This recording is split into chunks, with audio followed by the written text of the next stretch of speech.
It's minicamp season, and today we're looking at the Cleveland Browns and looking at Shedeur Sanders, but we're dropping the buffet for Father's Day and looking at all the clips, rookie camp, OTAs, minicamp, and it's a lot, but you're going to see what he's doing behind the scenes. But before we dig in, you need to click that subscribe button right now. We're looking at practice, rookie camp, OTAs, minicamp, soon to be training camp, what your rookies are doing behind the scenes, those quarterback battles, guys you're getting ready to draft in fantasy football. It's all going to be right here.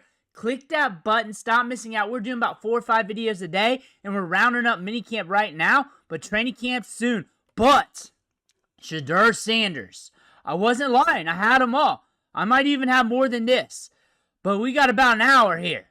Let's see if I can talk Shedeur for an hour. Watch this.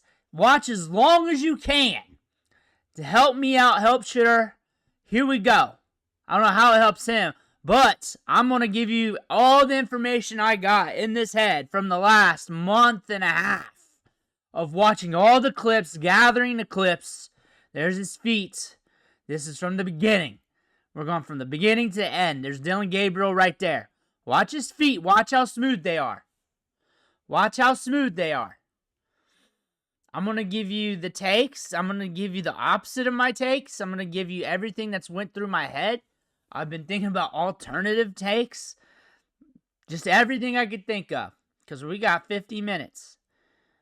Just daydreaming of scenarios. I came up with another one. I'll get into that here in a little bit. But I really want to get this rookie camp clip fired up.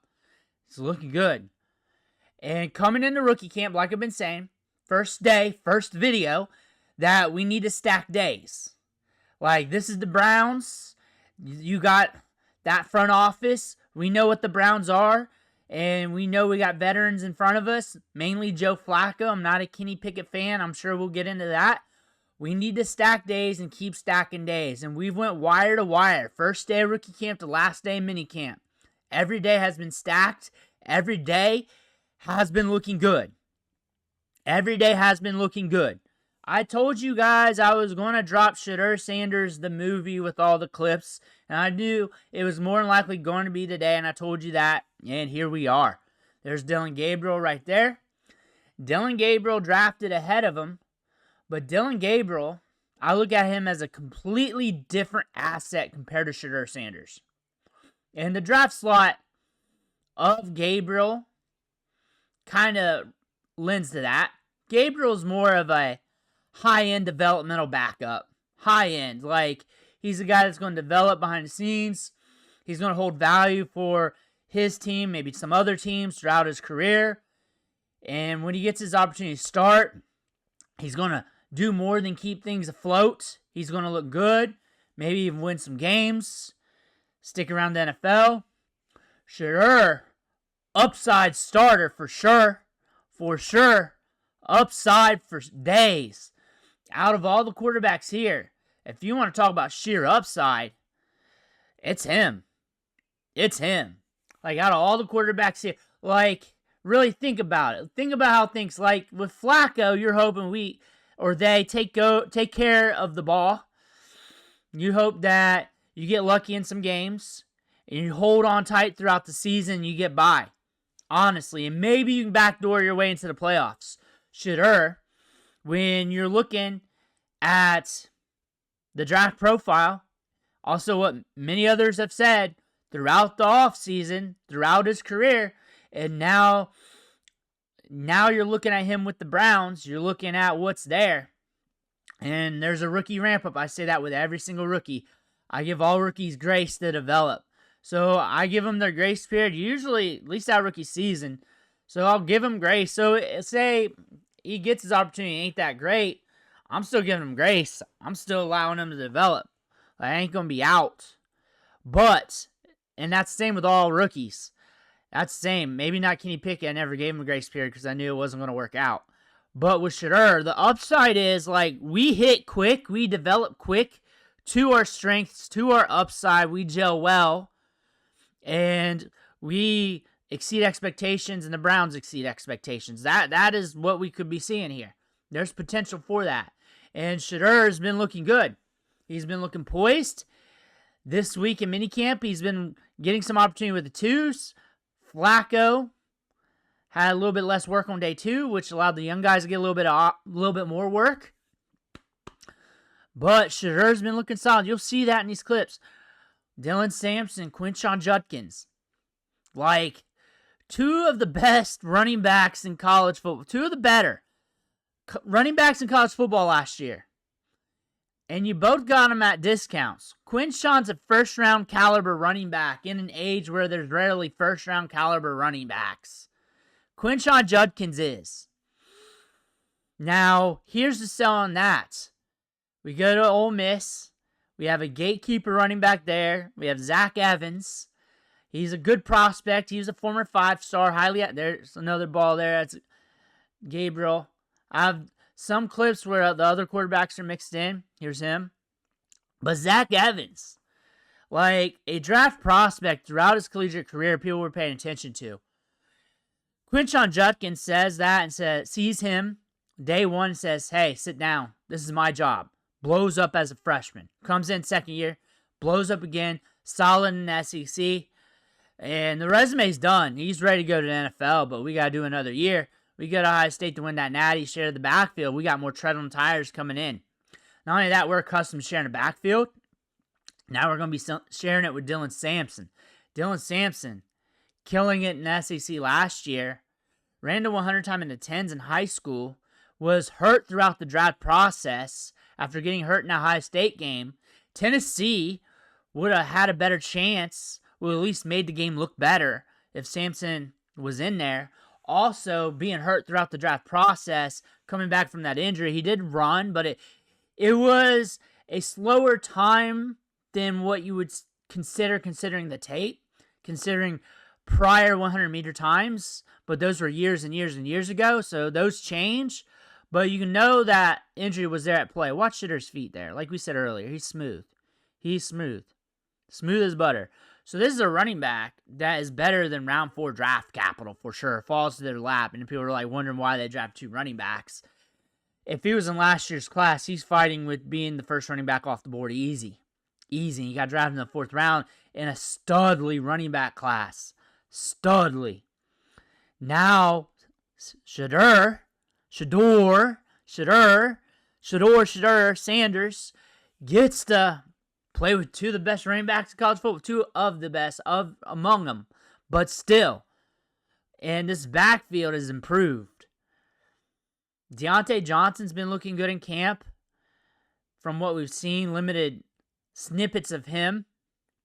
But he doesn't have to be the guy. They got Tillman, they got Judy. And all in all, they can have a good carousel effect of wide receivers. The other tight ends, McKinney, Fannin, they've been looking good. Njoku's always looking good. There's not many clips in Njoku because whenever he does something good, it's a custom. He's so good. There's Shedeur. Now, Gabriel did well in rookie camp. He did very well in rookie camp. People were talking that up. Gabriel had some issues in OTAs with his height or just the pass rush in general. He had some balls batted down. We saw that. Out of all the quarterbacks, all that was noted, and it's with different sites. If you want to go with ESPN Cleveland, it was about 77 points. I think something, maybe 7%. It wasn't 7 because that'd be all 7s. I remember that. Completion rates, some had it about 80. The numbers are a little different because it's hard to pay attention to every rep in practice. But to go along with that, someone asked me if he was at 80% completion rate a few days ago, if he was there. And I said, hey, all the numbers are up there. And they're a little different from one to another. But like I said, I got 50 minutes of clips. I got all the clips. I believe it. I believe it. Whatever number you tell me that's up there around that range, I believe it. That's all I need to say. I don't need their number, actually, because I got this. I got this. You know what I'm saying? I got this. So he's been rocking it good in camp.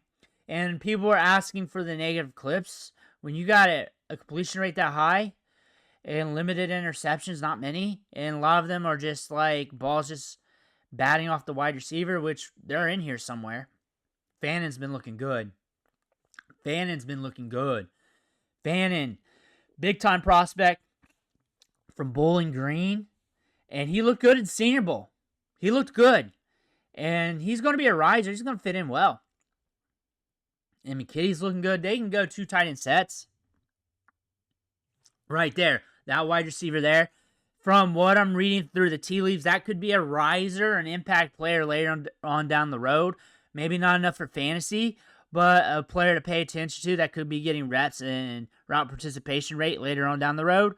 That Deep Ball City, that was the one that blew up social media. That went off. Him showing it downfield, and he's got an accurate ball downfield. His feet's smooth. That's the thing. And a lot of people questioned his mobility during draft season. Like, they questioned it. But if you go look at what he did at Jackson State at the FCS level, he was on the run a bit. He's not Mike Vick, of course, but he can move a bit. It's fine. It's his anticipation and accuracy downfield, especially in tighter boundaries like around the sideline or in the back of the end zone. That's where he really stands out. That's where he really stands out because that's a pretty ball. You'll see that numerous times in these clips. Numerous times. And if you're still hanging with me, let me know in the comments. Hang on as long as you can, guys. I got a lot here. I got buffets on other players, but when I did the buffets last year, I had none of them for 50 minutes.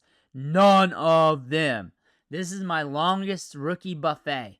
And then I will do the buffet of Shedeur right before the season starts with the training camp clips of all these included. That's going to be about a 2-hour video because training camp's longer. And there will be clips almost every day from the Browns. Because what I know from Deshaun Watson, and I believe I did buffets on him, I might have to condense them. They were pretty long. They're going to be longer for Shedeur. But you'll see everything I can find. I don't hide anything. Honestly, I grab, go, and I barely look at it. I just see his name. I look and see if he's in there. And sometimes it's him and other quarterbacks. I just grab him and go. Grab him and go and keep moving. That's how I'm able to get the videos out so much. And today we covered Ollie Gordon, Caleb Johnson, Trevion Henderson. He's not the only player. This might be the player that's popping up on your feed because you're watching Shedeur Sanders. Also, if you're a Colorado fan, you may want to subscribe now because every off season, January, February, I cover high school recruiting for these schools. So I'll do the top 300. And then I deep dive the teams that watch the most. Colorado's always one of them. So I do your whole class, prospect by prospect. Each prospect gets their own video. And I do not know if any Colorado content creators do that. Maybe so. Maybe they touch base. I go over their tape, what I can find on the huddle, and the 24/7 Sports profile. I only do one recruiting site because if I use multiple tabs, it skips my videos a bit in OBS. He's accurate downfield, guys. He is accurate downfield. You'll say no pass rush this, no pass rush this. Now, fair. But what you got to understand, rookie camp to OTAs, the minicamp, this is like a leveling up process in the practices. So some people were betting that, or stating, or probably both, that he was going to be a starter in minicamp. It's a level up process. Rookie camp's rookie on rookie and tryout, guys. And there's limited amount installed. They're trying to get them acclimated the first couple of days. It's pretty much like new hire orientation. This is pretty much football new hire orientation for the Browns, the NFL, and then getting the bare minimum started, installed, going through drills, see who you got, look at your rookies, look at these tryout guys, the UDFAs, look at all those guys, and then you go to OTAs. OTAs, you're greasing the wheels for the vets, and you got the rookies mixed in. And then each team does it different. The Browns are actually more high-strung on OTAs. They go a little bit deeper. They're more 11-on-11, 7-on-7s. But still, they grease the wheels first few practices on average. It starts ramping up. Minicamp, more mandatory. Could be very same or similar to like the last few days of OTAs, or they could ramp it up even more there. Plus, more strategic on the veterans. Like, they'll get their veterans some looks. They may back them off and allow the rookies to get more opportunities. It's more deeper when it comes to concepts being installed. And then you get training camp after having about a month off. And training camp, first few days, depending on the team, but on average, because some teams just jump on in, you're greasing the wheels, first couple of days of training camp, then eventually you get the pads on, you're installing more. And things get more heated, because right now, this is kind of like NFL spring ball. I know it's June, but it's like NFL spring ball. Things get more heated, because the jobs are on the line. They see the cut days coming up. It gets real to a lot of these players. It gets hotter. They're installing more and more every day. More concepts, more packages, more of the playbook, more everything. And then you get to the joint practices. Now they're practicing with another team. And there's bitterness between when they were in college, playing against each other. That's just team on team. Some bitterness from years prior. And fights break out more. Things get more heated. You get different looks because those teams are also throwing you different looks that you're not being able to control. And you get to see what these players are like more under fire in training camp than your preseason games. So Shedeur, the best thing you root for is every day that he stacks that day. Because every day is leveling up. Every day. Whatever you like, slew of days, I guess. That'd be more accurate. But still. And he's leveling up. He's leveling up. So, to answer that question, which I have before numerous times, because people thought he'd be named the starter by now, it's still a leveling up process. Two, you got to realize this is the Browns. We're looking at the Browns here, and just think about them. I think I don't need to go into detail about that. They're the Browns. Even with different coaches. Stefanski's been there a bit, but still. And then three, you got to know that not just this regime, but a lot of regimes are going to stretch things out and be slow and methodical because you've got a lot of time. You got training camp coming up. Things are going to be under fire a little bit more. That's when decisions are going to be made. If you want to guess, around joint practice time, preseason time, maybe back into that, after that, not too far after that is going to be when you get the idea. But right now, you want to come back, watch the clips, and see if he's stacking days, and watch him keep stacking days. Like, we got opportunity to work in with the twos this week. A couple days ago, we looked good. And with the twos, the game's running a little faster than with the threes and fours. Tougher defenses you're going up against, 11 on 11, 7 on 7s. That's another thing. And we're looking good. Like, I keep it positive. Like, just keep it positive. Like, oh, there's not really already doing it. Like, you also got to understand, like, this is a process. This is a process. You look at everything on paper with what the Browns are doing going into rookie camp, OTAs, minicamp, and you understand there's a process. Now look at the helmet and look at what they've done at the quarterback position, how they handled everything, a la maybe like Baker Mayfield, Manziel. I mean, pretty much the history of my life. The history of my life. It's the Browns. It's the Browns. You just got to be patient. He's been looking good. He's been stacking days. He looks like a vet out there. He carries him like a vet. That's one thing about him. And you watch him. Gets it out. Gets it out. My Colorado fans who's still hanging on here. Yeah, the main thing I've been talking about him with the Colorado Buffalo is him and Travis Hunter were the legit dudes. But they do bring in some fun recruits. They got a couple wide receivers in this class that I like as under-the-radar gems. I like a lot. They got a fun class. Jordan Seaton's going to be fun over time. Quarterback position, the battle they got there in Colorado. Like, Shedeur left. Travis Hunter's gone. Deion's going to keep him. That's a nice one. That's a nice one right there. Deion's going to keep him cooking, though. See, you get to see the feet, get to see the balance. He's not Mike Vick, but he's better than how I felt people were portraying him. Good ball right there. That play went viral. You'll see that clip multiple different times from different angles. Watch him come up here. Again, you get to see him move a bit. He's going to give you mobility over Flacco, over Pickett, over Gabriel. Gabriel's cool, chill, calm in the pocket. You see him back there. Good strike. Good strike. He can throw lasers. Accurate. He's accurate. If it's a tight window is a tight window. I mean, you can get closed up on a little bit quicker with better going up against different talent. But that window was a little bit tight there. And not all the receivers, if we're still in rig camp, it looks like not all the receivers are NFL talented wide receivers. Now we're in OTAs, for sure. Now we're in OTAs. You got Pickett, you got Flacco. Now the Browns are the Browns, and they may not say it, and they'll probably never say it off rip. I think Shedeur's a better talent than Pickett. I think he's a better talent. I think he's got more upside. I think they're going to figure out Pickett pretty quick right there. Has a better completion rate than Pickett. Pickett's been getting more opportunity to run with the tops. When I'm talking about ones and twos in practice, him and Flacco.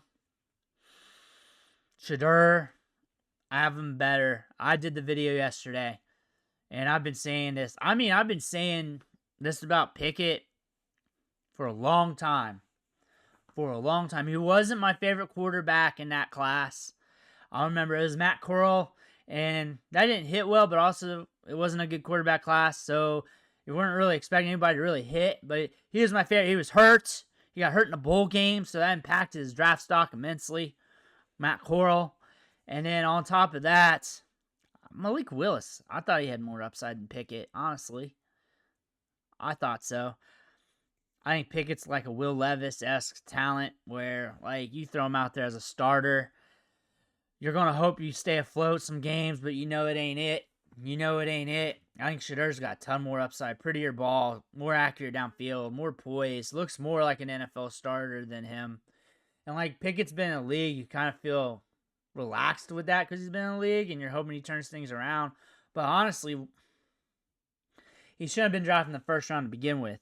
Like, you don't call him a first-round quarterback because he got drafted in the first round. He ain't a first-round quarterback. He ain't that type of talent. There was no first-round quarterbacks in that draft, and Steelers had to pull up on somebody. There's Dylan Gabriel. Like, again, a very good developmental backup. Watch his movement here. It's solid. He's solid. Shedeur, be patient with him. Downfield. Bam. Right there. So, here's what I was thinking up today that was the alternative take. And I was just daydreaming, thinking about the Browns. And it wasn't like a take like, oh, I think this is going to happen. It's just me like my brain doesn't stop on this, guys. Do you think your brain stops when you're doing this every day on camera? No. So I was just thinking, like, there's some quarterbacks here. Things going to happen in training camp. What if some quarterbacks go down? They got 4 guys here. What if we trade one? Like, when they got Pickett, they didn't expect Shedeur and Gabriel. They got Flacco. Flacco's probably going to be the least likely one to be traded due to age and due to them picking him up where they got him. Shedeur has been lighting it up. Has been all systems go. What if another team really liked him during the process, but they were good at quarterback? And the Browns showed their hand. They let him go to the 5th round. But look at this completion percentage. Look at him go. Now Pickett could be just so cheap that they let him go. It could be any of them. Probably not Gabriel, developmental backup. In that situation, you're looking for more of a starter. Flacco, I guess there is a chance I'm wrong on that. But I think Pickett and Shedeur.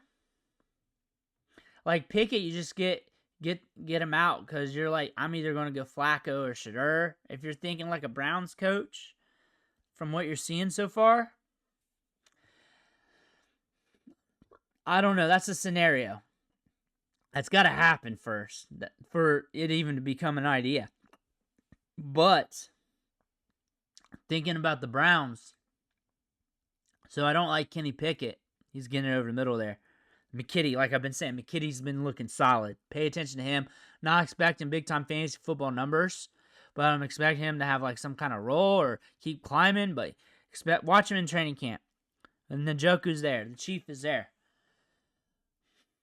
I don't like Pickett, so how can, like, Pickett prove me wrong? He's got the gloves. He's got the small hands. Very small hands. How can he prove me wrong? He's got to torch it in training camp. Because even now, he's been proving me right. Like, he had those string of practices and OTAs where ESPN Cleveland said he looked like the worst quarterback, so even worse than Gabriel. There was that. So, rumors. And ESPN Cleveland's been kind of weird on their broadcast. We covered those clips. He's been kind of weird. I would watch out for that for sure. Let me know if you're still watching. Let me know down below. We're halfway in. Let me know. There's fanning. And watch as long as you can. Watch as long as you can. Pump this one out. And if you got to take a break, just set the phone down. Do your break and come back or whatever. I'll still be here. Talking Shedeur, talking Browns. Talking about whatever I remember.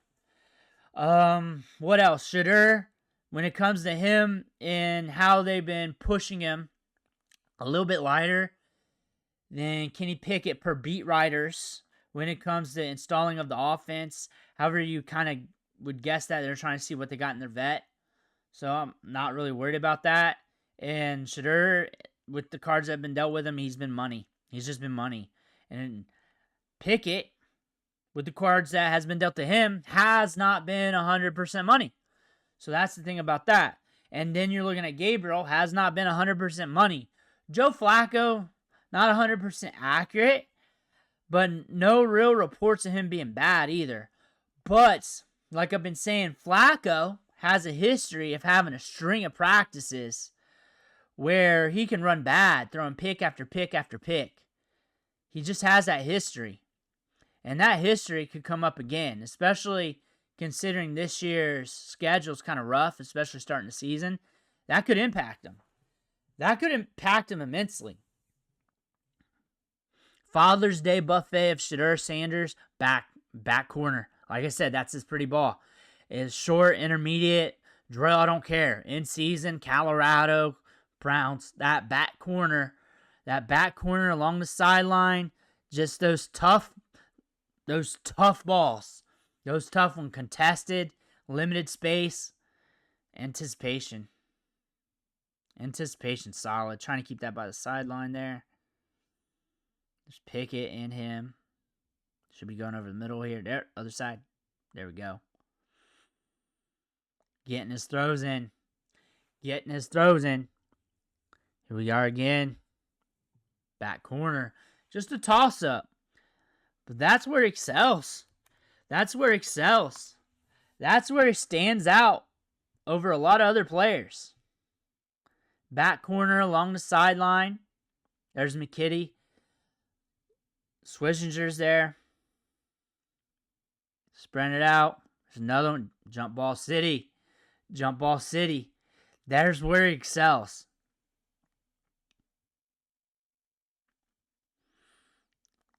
Been looking solid. Now we get to see him with a pass rush here in the next few weeks. About a month from now. Anticipation. Him and Gabriel, they're both accurate. See the height difference, though? Gabriel's got a pretty ball. Like I said, I view them as different assets here for actual football.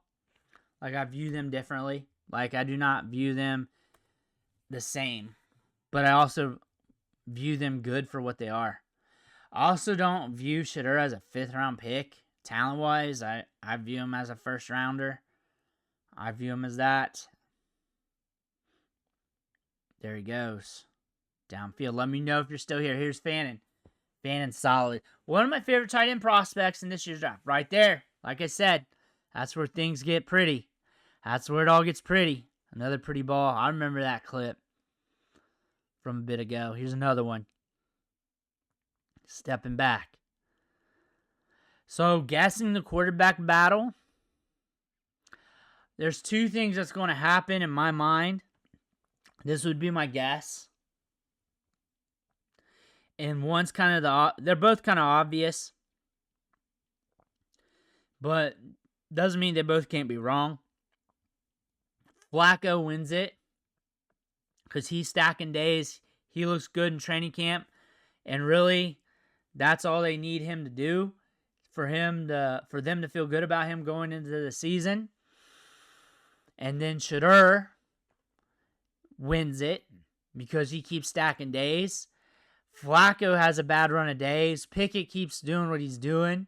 Gabriel is not really stepping it up enough. And Shedeur steps it up and wins it. And he's your starter week 1. I think from what I see from this coaching staff, they're very conservative. They play it safe. I wouldn't be surprised if they do Flacco first. It doesn't mean that's like my choice or anything. I'm just trying to guess them. I would not be surprised they started off with Flacco. If Flacco has a good run of practices in training camp and they're just hoping to win the turnover battle, sneak away with some wins, and maybe they can backdoor it. They're not playing for upside with that. They're playing let's hold on tight. Let's see if we can get right type of deal. You know what I'm saying? Let's hold on tight and let's see if we can get through this. Where Shedeur, he's a rookie. He's got some upside qualities. You know this. We all know this. Where you put him in, he could be killing it instantly. And the start of the schedule is pretty rough. So if things go rough with that starter, more than likely to me, it's Flacco or Shedeur. But if things go rough for that vet starter, if somehow Pickett sneaks his way in there, Shedeur's probably going to be in there sooner than later. Shedeur's going to start some games this year. That's why you need to pay attention to him. He's going to start some games. And the thing about Shedeur versus all these other quarterbacks, he's more likely to be your long-term starter. He's more likely to be your forever quarterback than the other three. Kenny Pickett's not. Gabriel's a good developmental backup. He's going to be on this team for a bit and maybe on some other teams. Flacco's definitely not due to the age. He's more likely going to be your long-term starter. Like, he's going to be on the team for a long time. Like, he's going to be on the team. If he gets his opportunity, that's what you're looking at. That's why he's so important. Not just the hype and everything around him. Like, he's got talent. He's got some weapons around him. We do need to make some investments at wide receiver. But it's going to happen. Now, this minicamp, right? So, minicamp, we're looking at this. Flacco is teaching Shedeur something after practice. After practice, every day there's a clip of him doing something extra. This was day 1 of minicamp, and he's getting some extra knowledge from Flacco. That's what you're getting there. Some extra knowledge from Flacco. So that's a good thing to see. He's getting mentorship. Flacco's not showing up and like giving guys the cold shoulder. That makes him a good addition to the team. That makes him a good get. A lot of times I feel like when I see Shedeur and Pickett talking, I feel like Shedeur's teaching Pickett stuff. Like, I feel like they're more on the same level, which they should be.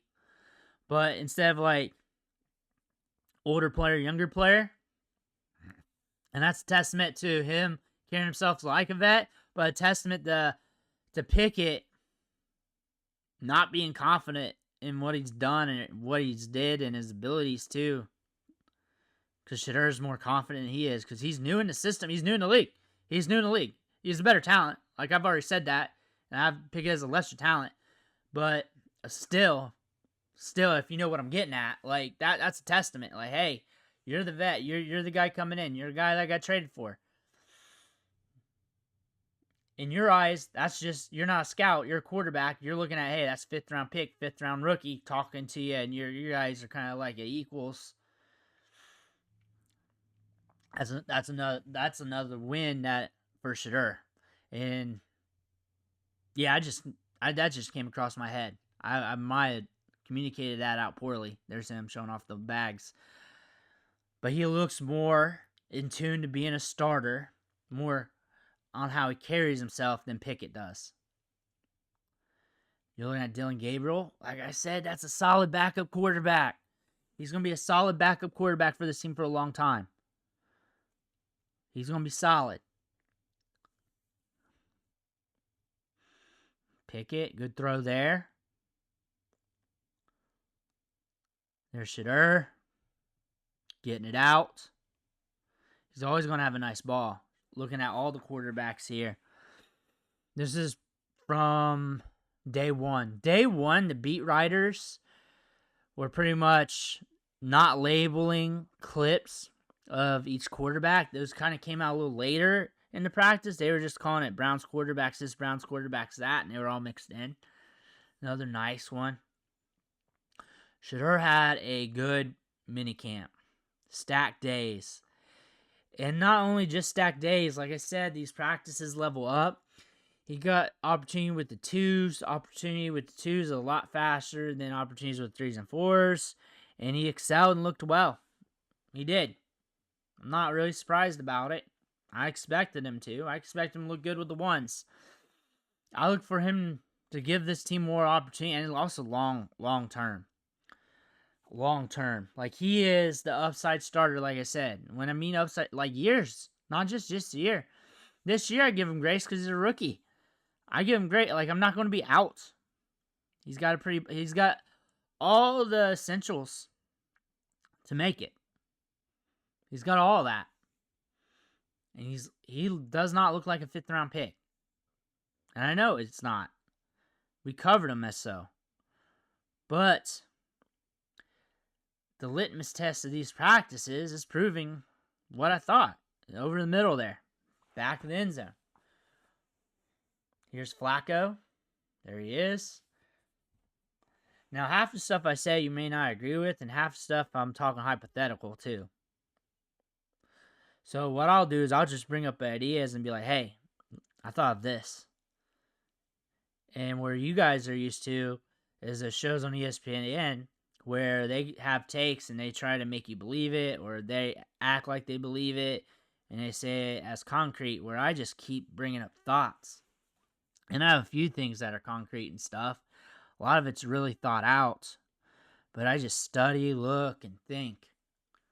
And if I study, look, and think, and I'm truly analyzing, then if you're analyzing things, then you should have tons of thoughts. Tons of thoughts about the good, about the bad, about the indifferent, about the alternative, about the exceptions. And if you talk about all of them, then you're going to start hitting the middle. And when you start hitting the middle, then the people that can think for themselves will start to get the information and be able to work with it. The people that can't are just going to latch on to the ESPN and whatever anyways. But those people, or they'll question and add more thoughts. And that's always great, because there's always more thoughts or information that they found. And they'll realize that when I'm talking thoughts. Look at him, he's just chill back there.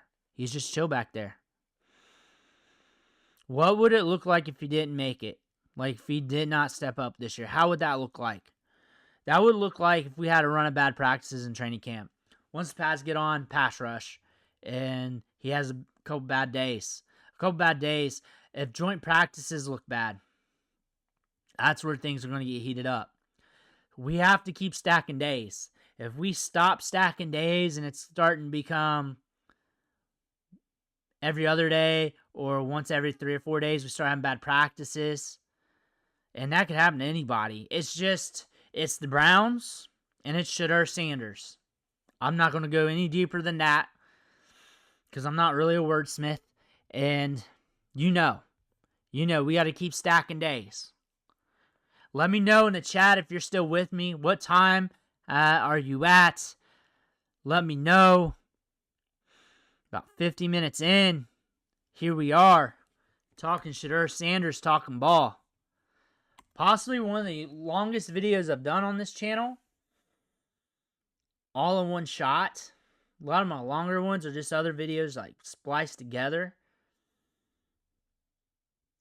This week we'll have some different stuff. Back to the Dynasty content on buy, sells, trades. Back to sleepers. Going to get into rankings a little bit more. I got ideas on how to edit those differently to keep people more attuned. It's pretty ball. Pretty ball. Gets out there quick. It throws lasers. This is from maybe second minicamp practice. How many times? Yeah, about second. It's probably about start of the second day of clips. If I look at the time of the video, it's where we're about at. Getting it out. Stacking days. Stacking days. There we are. After day 2. After day 2. Working out. Like I said, after every day, there's a clip of him doing something. Working out. Doing extra. Getting coaching from Flacco. Whatever it is. But Shedeur Sanders has been putting in that work. And he's been looking good.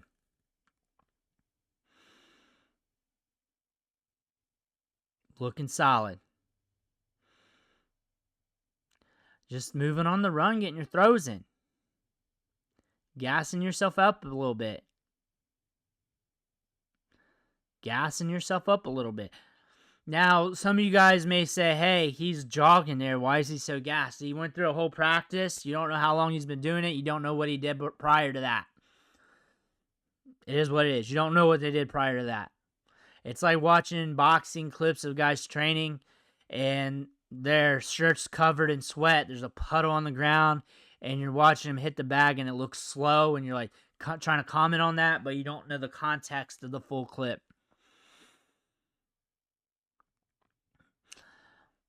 Again, we're stacking this day 2. This should be day 3 or maybe it mixed in with day 2. Day 2, day 3 is some minicamp. There he goes on the run a little bit. We're looking. There we go. And we're not full go, so we're not going to full go. Shouldn't full go if you don't have to full go because you don't want to pop a hammy or whatever, or twist an ankle. The Browns facilities, I mean, if you always look at the background, it looks like it's in a neighborhood. Like you see houses back there. Like, I don't know. I've never been there. They should invite me one day. They should invite me.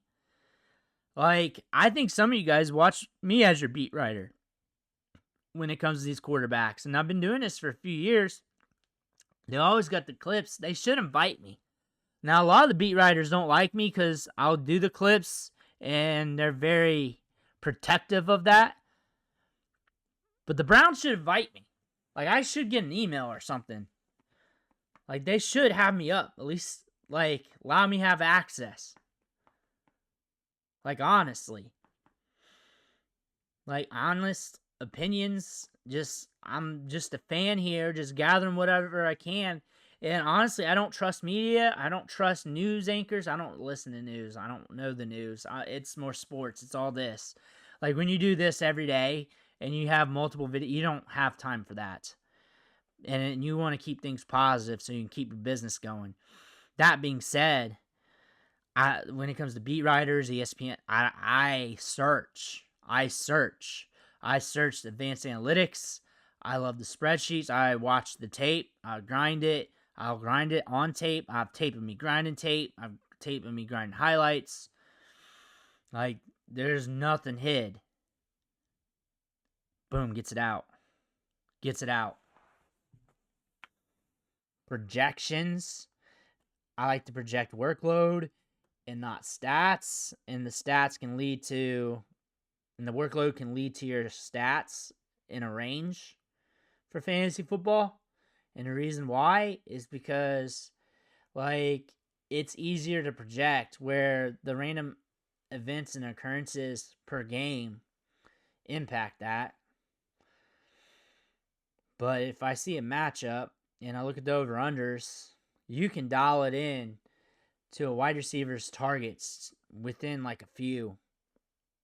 Pace of play, everything.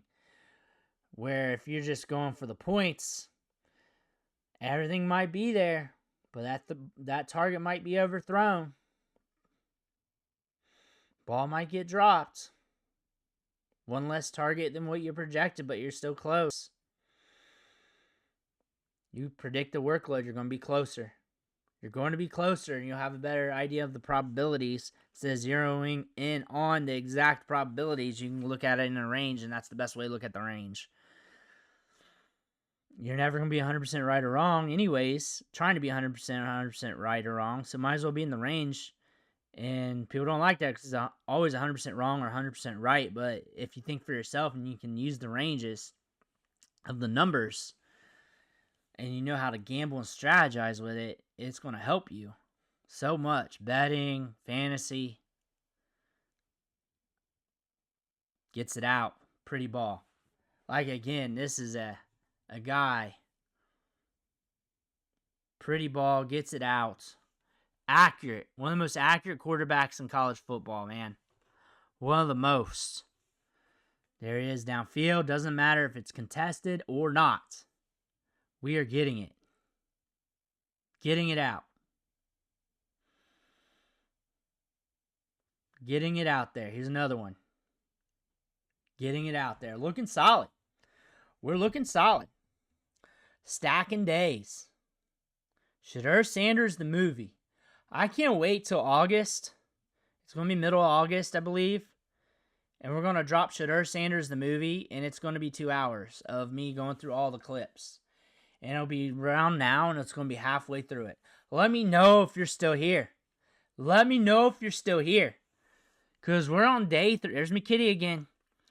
Because we're on day 3. We're on day 3 of minicamp. We've covered these a few days ago. Let me know if you're still here. In the comments, chat. Just keep dropping mentions or anything you see in the comments. Hit that like button. For sure if you're this far in.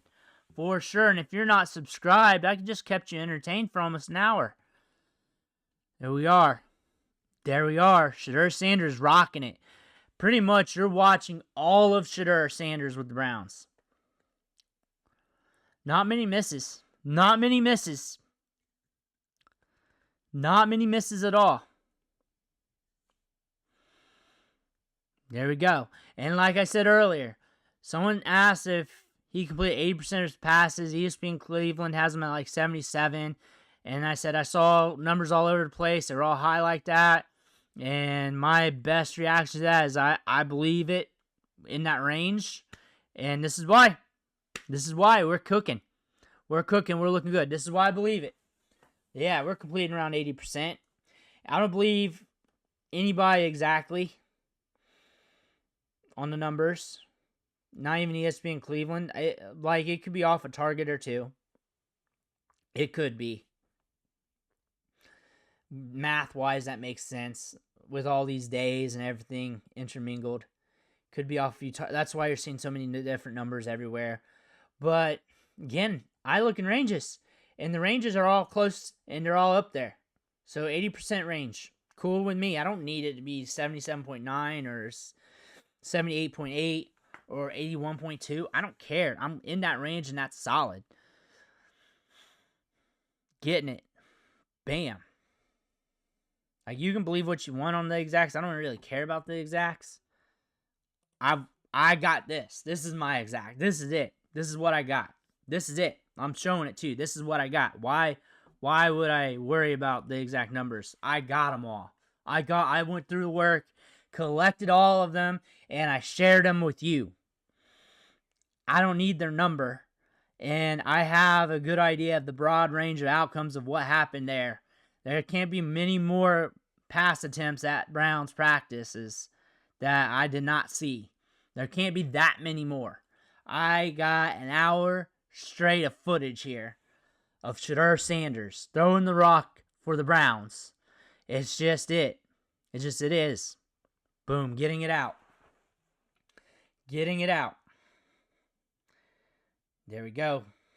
There we go. There we are. Looking solid. Looking solid. He's quick, decisive. Remember, we were running with the twos this week. We got some opportunities with the twos this week. And that means we got opportunity to see football at a faster rate, and we excelled. We leveled up a bit, and we excelled. More working out after practice. More working out after practice. We leveled up, and we excelled, guys. We won this week. We won this week. We won every practice. Every practice, we kept stacking days. We were looking good. We were looking solid. We were looking solid. Shedeur Sanders. Practicing throwing on the move. Practicing getting the ball out there. It's huge for a court. That's huge. He's got mobility. Like I said, not Michael Vick, but he's got mobility. Shout out to Madden 2004. But still, you're looking at a quarterback here that we're watching every single day. We'll be back at training camp. We'll be back at training camp with a lot of clips. A lot of clips every day like this. I'm excited to see what we're going to get. There we are. There he is. We're scoring. We're scoring. Shedeur Sanders. And there it is, the buffet. Let me know if you're here. Drop a fire emoji right now. Fire emoji plus legendary right now if you're still here. I want to hear about that. Have a good Father's Day weekend. Tell your fathers you love them. I want to thank you for watching. We'll be back in training camp. I'll catch you on the next one.